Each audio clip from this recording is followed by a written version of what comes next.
Shalom. Umat Tuhan yang berbahagia, hari ini 2 April 2023 kita telah memasuki masa raya kesengsaraan Yesus yang ke-7, atau dengan kata lain yang terakhir dari 7 minggu masa raya kesengsaraan Tuhan Yesus. Pada masa raya kesengsaraan Tuhan Yesus yang ke-7, Injil Yohanes 19 ayat pertama hingga 16. Dari seluruh pembacaan ini, tema yang mengantar kita ialah engkau tidak mempunyai kuasa apapun terhadap aku. Yang tentunya Bapak Ibu Saudara-saudari dapat kita baca dari ayatnya yang ke-11 dari pembacaan kita.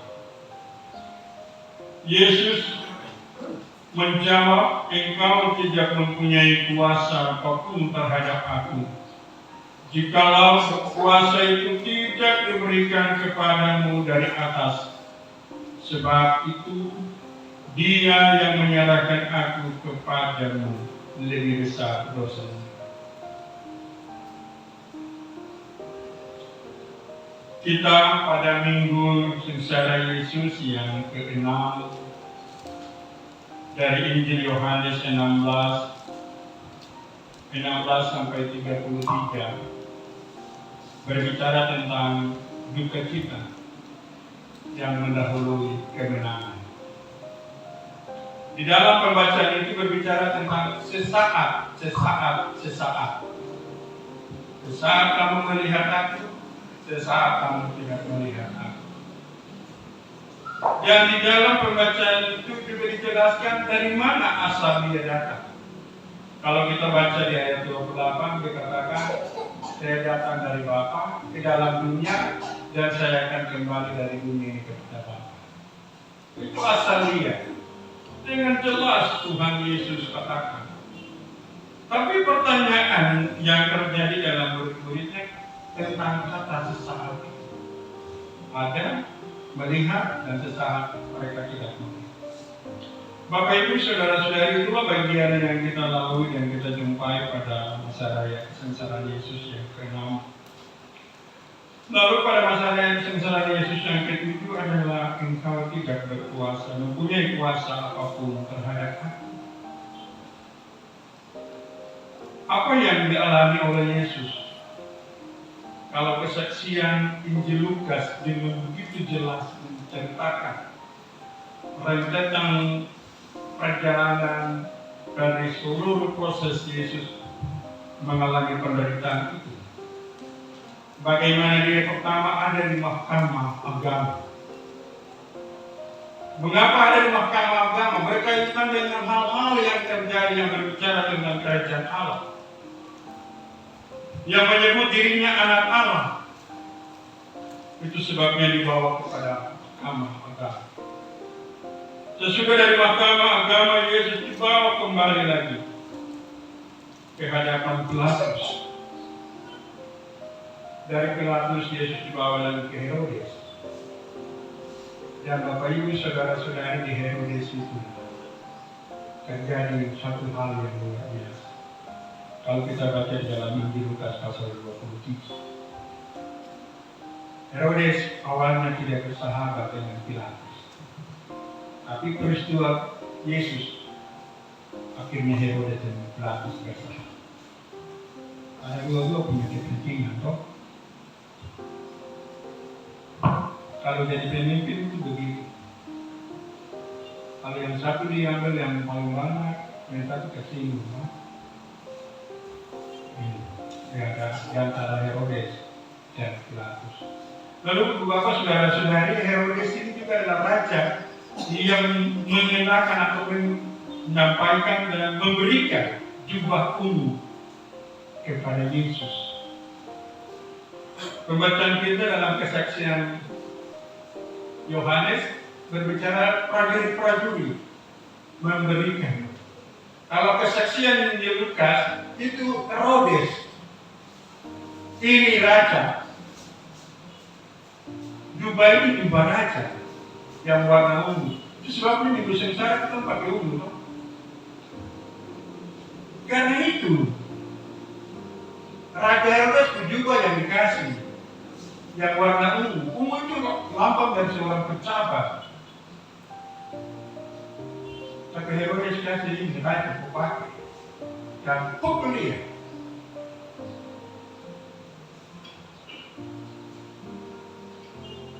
Kota dunia itu semua dari Herodes itu dikembali ke Pilatus. Proses pemeriksaan ketat. Mahkamah Agama telah temukan kesalahan, kasih kembali ke Pilatus. Pilatus tidak temukan, kasih ke Herodes. Mungkin di sini ada kesalahan apa begitu? Mungkin dari Mahkamah Agama, oh kesalahan ini sudah kumpul. Oh di Pilatus ini, oh di Herodes ini. Kirim. Kembali. Akhirnya putusan terakhir ada di Pilatus. Bapak Ibu, saudara-saudari, kesaksian firman Tuhan yang kita baca pada ayat 1 sampai dengan ayatnya yang ke-7 menjelaskan tentang hal yang dihadapi oleh Yesus. Kesaksian ini menolong kita. Herodes juga pikir-pikir, kalau saya tidak salibkan dia, atau saya tidak hukum dia, satu jabatan atau pelaku, satu jabatan hilang. Ini yang terjadi sampai hari. Ada hal yang tidak bisa saudara-saudara kita yang Kristen jadi pemimpin itu sangat bingung untuk keputusan seperti apa. Dorang tidak hukum untuk salah. Dorang punya karir tidak akan naik. Dorang hukum ini saudara. Pilatus itu bukan orang Yahudi. Herodes itu bukan orang Yahudi, orang-orang Arab yang punya pengaruh di kerajaan Romawi. Kerajaan Romawi tempatnya di sana. Jadi tidak tahu budaya dan tradisi orang Yahudi. Kalau setiap menjelang Paskah apa dulu. Herodes saja kalau kita baca kesaksian yang di Lukas 23, dia tidak bertemu dengan Yesus. Padahal waktu Yesus lahir dicari dulu. Dicari dulu. Dicari ketemu. Sampai pengadilan itu baru ketemu. Ini selama ini saya cari-cari saya dengar saja. Saudara-saudari sebagai persekutuan yang dikasihi Tuhan. Kalau kita baca di pasal 18 di ayat 38b sampai dengan pasal ayat 40 di sana dijelaskan tentang ada satu pribadi yang bersama-sama dengan Yesus pada waktu itu yang mau diminta siapa yang mau dibebaskan. Di situ berbicara tentang Barabas. Barabas itu siapa? Kok antara Yesus dan Barabas? Barabas itu ditahan karena dia melakukan pemberontakan di Yerusalem. Dia melakukan pembunuhan. Pemberontakan itu berarti dia melawan pemerintah Romawi.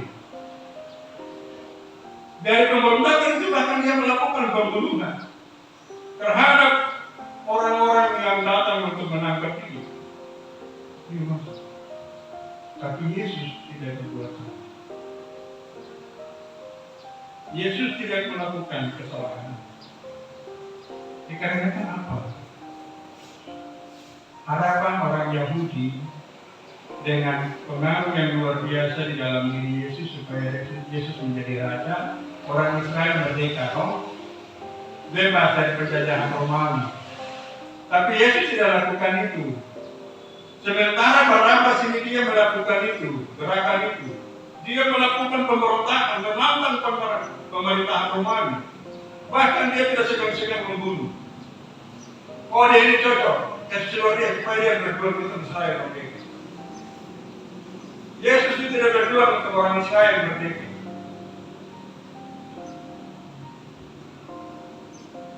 Bapak Ibu saudara-saudari yang dikasihi Tuhan, dari ayat 1 sampai dengan 7 adalah kelanjutan dari pasal 18 ayat 38 sampai dengan 40 itu. Antara Barabas dan Yesus, disitulah terjadi percakapan, pertanyaan dan jawaban dari imam-imam kepala, tapi juga penjaga, tua-tua Israel dan semua orang yang berkumpul memilih Barabas yang dibebaskan karena dia berjuang untuk Israel merdeka, bukan Yesus. Sehingga Bapak Ibu saudara-saudari, dalam pembacaan kita berikutnya di ayat 8 dan seterusnya dikatakan, ketika Pilatus mendengar perkataan itu, betapa takutlah ia. Lalu ia masuk pula ke dalam gedung pengadilan dan berkata kepada Yesus, dari mana asalmu? Dari mana asalmu? Ini pertanyaan yang supaya ada dasar untuk bisa Pilatus memberi alasan Yesus dilepaskan atau dibebaskan. Dari mana asalmu? Kalau dalam pembacaan kita di minggu lalu di pasal 16 di ayat 28 dari Injil Yohanes ini dijelaskan, aku datang dari Bapa ke dalam dunia dan aku akan kembali dari dunia ini kepada Bapa. Sudah jelas. Asal dia dari surga. Namun begini Pilatus bertanya, asalmu dari mana? Mungkin kalau bicara di puasa pasti ini itu keluarga ini sudah pengaruh dari dia sudah terus sesaat kemudian.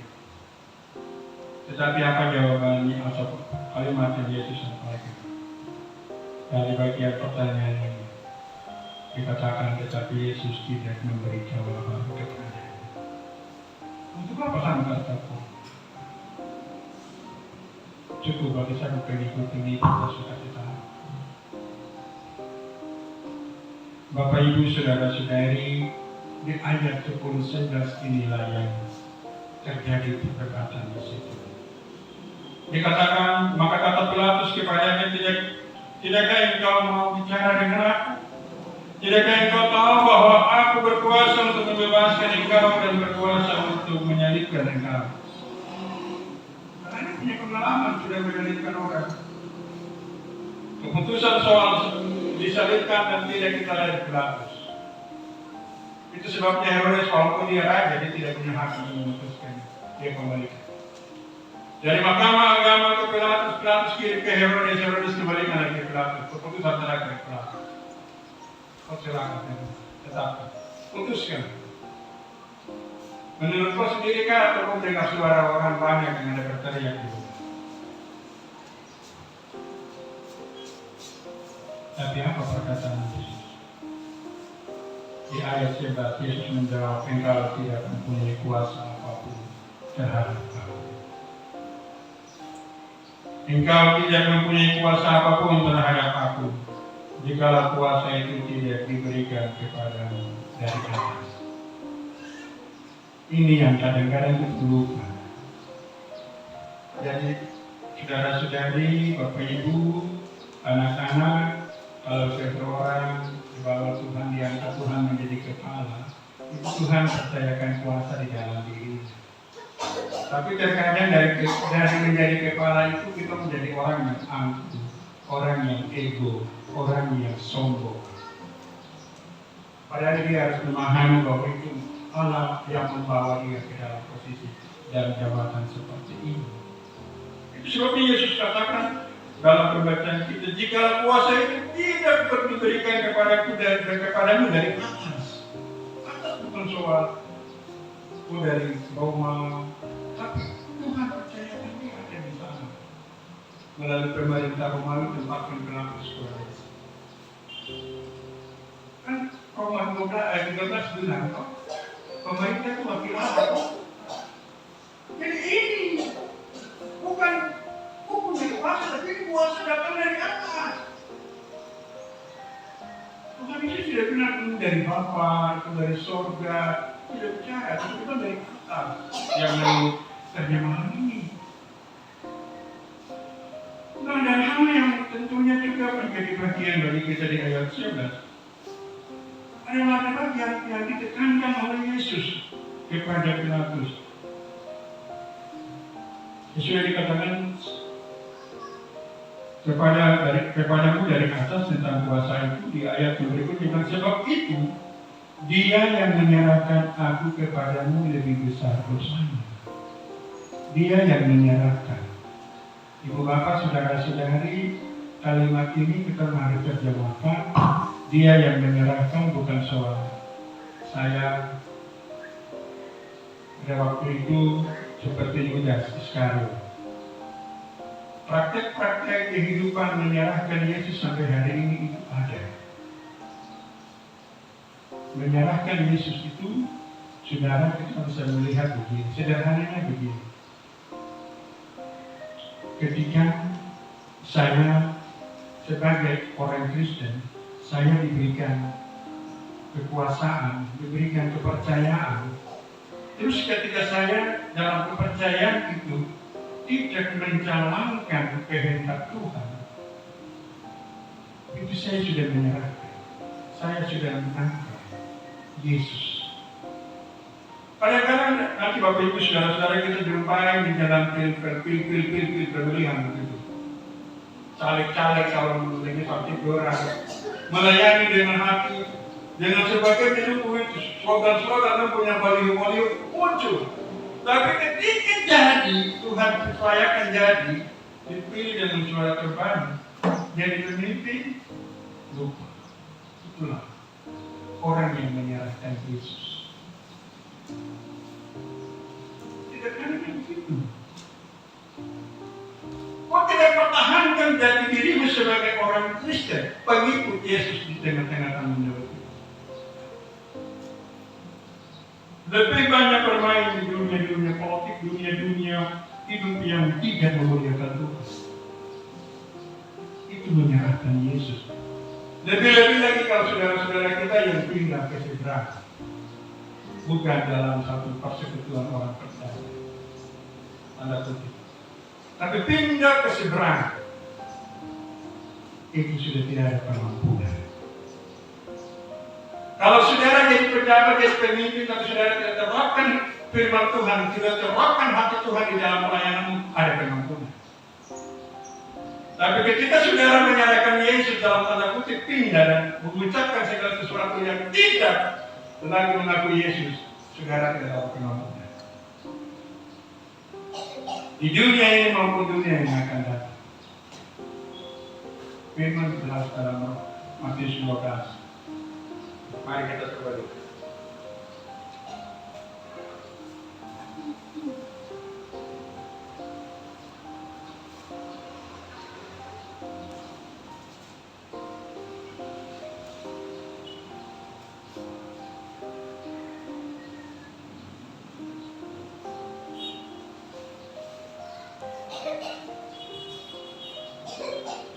Coba kita baca ayat 31-32 dari Matius pasal 12.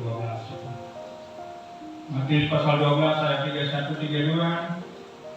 Semua sudah dapat? Mari kita membaca sama-sama. 1, 2, 3.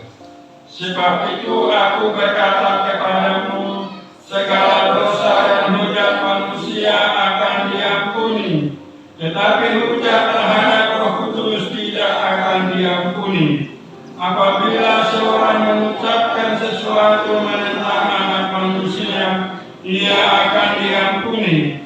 Tetapi jika ia menentang Roh Kudus, ia tidak akan diampuni. Di dunia ini tidak, dan di dunia yang akan datang pun tidak. Jelas. Tidak ada pengampunan.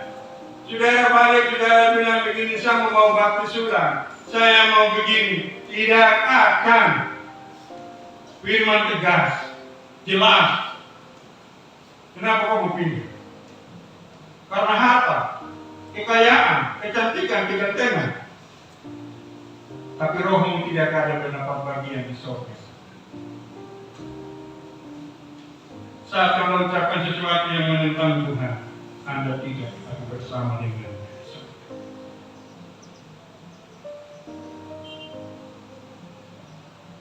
Ini yang Yesus katakan.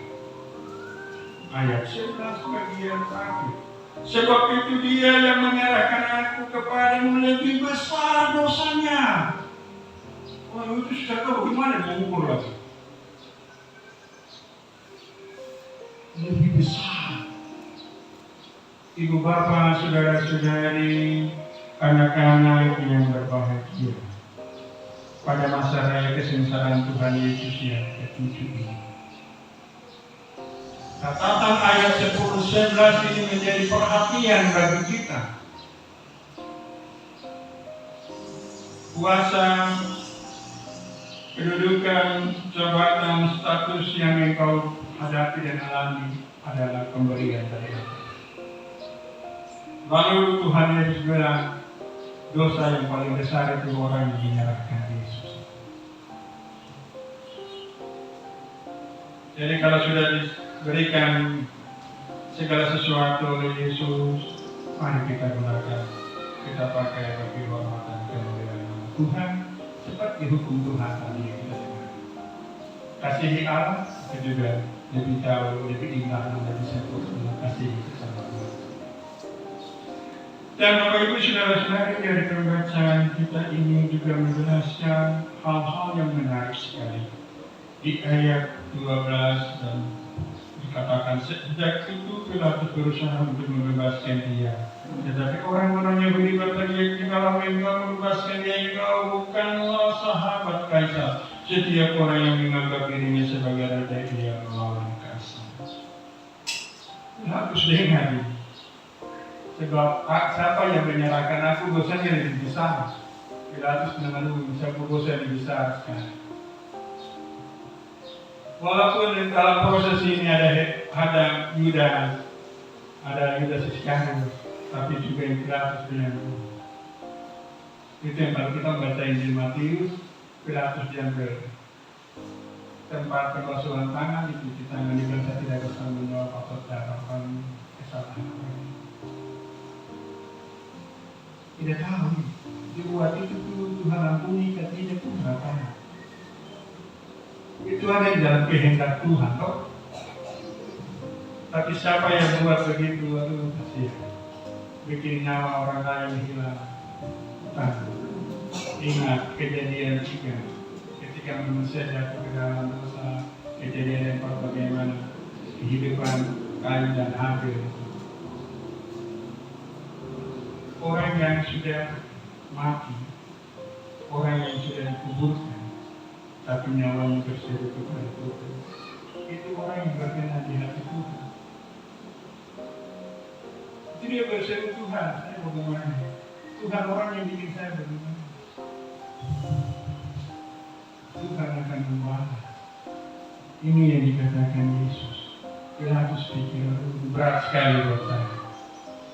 Kalau saya hukum Yesus, saya buat Yesus sampai disalibkan dan dia mati, berarti saya tanggung ini paling berat. Coba saya cuci tangan. Tapi tidak tahu itu kehendak Tuhan, apa Tuhan ampuni ketika itu betapa. Bapak Ibu saudara-saudari, lalu hal yang terakhir bagi yang ini adalah ketika Pilatus mendengar perkataan itu yang menyuruh membawa Yesus keluar dan dia duduk di kursi pengadilan di tempat yang bernama Litostrophos, dalam bahasa Ibrani Rota. Hari itu ialah hari persiapan Paskah. Kira-kira jam 12 kata Pilatus kepada orang-orang Yahudi, inilah raja. Maka berteriaklah mereka, nyahkan dia, salibkan dia. Kata Pilatus kepada mereka, haruskah aku menyalibkan raja? Jawab imam-imam kepala, kami tidak mempunyai raja selain daripada Kaisar. Akhirnya Pilatus menyerahkan Yesus kepada mereka untuk disembuhkan. Di ayatnya yang ke-13 dan ke-14 bagaimana posisi Pilatus saat itu. Dia kembali lagi melihat status dia. Dia adalah seorang pemimpin. Sebabnya dia kembali duduk dalam kursi pengadilan. Yang dalam bahasa Ibrani disebut Gabata, atau dalam bahasa sana mereka sebut dengan Litostrotos. Ini dua pengertian beda. Kalau Litostrotos itu lantai batu, Litostrotos itu lantai batu. Itu artinya kalau Gabata itu tempat yang tinggi, tertinggi. Orang Yahudi melihat kedudukan Pilatus itu sebagai pejabat yang paling tinggi. Jadi kalau disuruh di kursi itu, kursi Gabata maka itu adalah tempat yang paling tinggi, jabatan ini. Jadi paling tinggi ini yang menentukan salib atau dibebaskan. Itu kembali menteri tawaran. Tapi orang Israel tetap, orang Yahudi tetap pada pilihan mereka keputusan. Bapak Ibu saudara-saudari, dalam bagian ini kita memasuki minggu sengsara Tuhan Yesus, minggu masa raya kesengsaraan Tuhan Yesus yang ke-7. Ada beberapa pengajaran penting bagi kita. Yang pertama, kita menerima kenapa kita setiap minggu sengsara harus menggunakan warna ungu. Karena ketika Yesus ada di pengadilan atau di hadapan Herodes memberikan jubah ungu. Karena itu jubah seorang raja kepada Yesus. Herodes mengaku Yesus adalah raja, tetapi tidak nyata-nyata melalui pernyataan dan pengakuan dia. Hal yang kedua, Bapak Ibu saudara-saudari, yang kita jumpai dari bagian ini adalah ketika antara yang baik dengan yang jahat, Barabas dan Yesus. Dikarenakan permintaan pada hari itu Barabas yang dibebaskan, maka pemberontakan dan kejahatan itu sampai hari ini tetap ada. Karena itu yang diminta tetap ada di dunia. Tidak dipisahkan.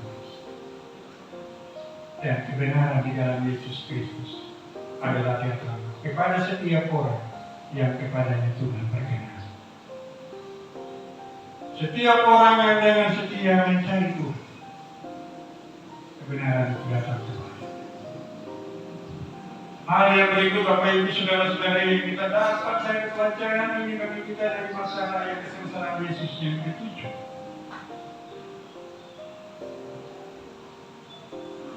Dalam perayaan Paskah kita menerima kelepasan. Dan ini menjadi pelayanan yang paling luar biasa. Pada minggu sengsara Tuhan Yesus yang kelima kita mendengar tentang hamba yang menderita. Yesaya 53. Yesaya 53 itu bisa orang terjemahkan sampai hari ini. Kita katakan kisah tentang Yesus. Sesungguhnya 200 tahun yang lalu, 722 tahun sebelum Masehi. Karena ketika Yesus disalibkan, kesaksian Yesaya 53 katakan, dia ada di tengah-tengah pemberontak. Di ayat 12 dibilang, lalu dia berdoa kepada para pemberontak. Lukas 24 mencatat, Yesus ada di tengah-tengah para pemberontak dan dia berdoa, ya Bapa, ampunilah mereka, sebab mereka tidak tahu apa yang mereka perbuat. Lalu terjadi percakapan antara penjahat juga di kiri kanan itu. Tuhan, kalau engkau raja, engkau Mesias, selamatkanlah dirimu dan kami. Yang satu bilang, ketemu baca, terima bagian ini, itu penjahat. Dia ini tidak, tapi itu permintaan Tuhan. Ingatlah aku apabila engkau kembali sebagai raja. Apa yang masuk di dalam pikiran dia? Orang jahat, orang yang sudah disalibkan tidak mungkin hidup. Tapi apa yang masuk di dalam pikiran orang ini? Itulah pekerjaan Roh Kudus. Dan sebagaimana tadi saya katakan, kepada siapa Tuhan berkenan? Tuhan berkenan. Pikiran Tuhan, ingatlah aku apabila engkau kembali sebagai raja. Tidak mungkin orang yang disalibkan, ditusuk lambung dan dipatahkan kaki mau hidup. Tapi diminta, ingatlah aku apabila engkau kembali sebagai raja. Jawaban Yesus hari ini juga, engkau bersama-sama dengan aku di dalam Firdaus. Ibu bapak, saudara-saudari, hal yang kita jumpai bagian inilah menunjukkan bagi kita saudara. Tidak semua orang Kristen itu bisa masuk dalam kerajaan surga. Kepada siapa Tuhan berkenan? Belum tentu kami para pendeta, para majelis, para pengasuh sekolah minggu, tidak. Tapi kepada siapa Tuhan berkenan? Dia masuk. Itu sebabnya mari kita semua berlomba-lomba pertandingan iman yang baik supaya kita mendapatkan balasan. Supaya dari rumah Bapak kita semua dulu berjumpa, semua orang percaya bersatu dan bersatu kita. Hal yang berikut kita dapat dari pelajaran ini di masa raya kesengsaraan Yesus yang ke-7. Kita semua Tuhan membawa kita pada posisi kehidupan sehari-hari. Ada yang lebih, ada yang sedang, ada yang kurang, ada yang sama sekali tidak punya. Tapi setiap orang mari kita terus mengucap syukur kepada Tuhan. Itu anugerah Tuhan, pemberian Tuhan. Itu kasih sayang Tuhan bagi kita. Jangan bilang kenapa itu sangat punya waktu. Saya tidak. Mari terus kita bertanya pada Tuhan apa kekurangan yang ada dalam diri kita. Tuhan bilang sama Pilatus, Yesus bilang sama Pilatus, kalau kuasa itu tidak datang dari atas, aku tidak punya apa-apa. Kalau tidak punya apa-apa. Dan Bapak Ibu saudara-saudari, hal yang terakhir dari bagian ini adalah Bapak Ibu saudara dan saya yang menserahkan Yesus saja. Dan itu menyangkal dia dengan pergaulan yang terjadi terus. Pergaulan yang terjadi ini ada pilihan di situ. Mau setia pada firman-Nya, mau jatuh dalam perbuatan yang tidak benar. Itu ada di dalam pilihan itu. Tapi catatan kita di pagi hari ini khususnya dalam Matius 12 ayat 31-32 menolong kita. Jangan ketika saudara dalam masalah seperti itu lalu jauh dari Tuhan. Jangan terus. Pasti Tuhan memberikan. Dan tentunya bagian yang menjadi penting bagi kita semua. Pada tema kita dikatakan engkau tidak mempunyai kuasa apapun terhadap aku. Kuasa itu hanya di dalam Yesus Kristus. Kepadaku telah diberikan kuasa di surga dan di bumi. Matius 28 ayat 19. Dibilang pergilah jadikan semua. Kuasa itu sudah berikan. Yohanes 1 ayat 12 bilang, tetapi semua orang yang menerimanya diberikan kuasa. Ada kuasa dalam diri saudara dan saya. Kerjakan bagian yang Tuhan berikan. Yakin dan percaya pada akhirnya setiap orang akan menerima bagian. Perkataan Tuhan Yesus dalam Matius 25 ayat 21-23 kepada mereka yang mengembangkan talentanya dengan baik. Baik yang 3 maupun yang 5 Tuhan bilang, marilah hambaku yang baik yang setia. Engkau telah setia dalam perkara kecil, terimalah tanggung jawab dalam perkara yang besar, dan masuklah dalam kebahagiaan. Tuhan memberkati firman bagi kita.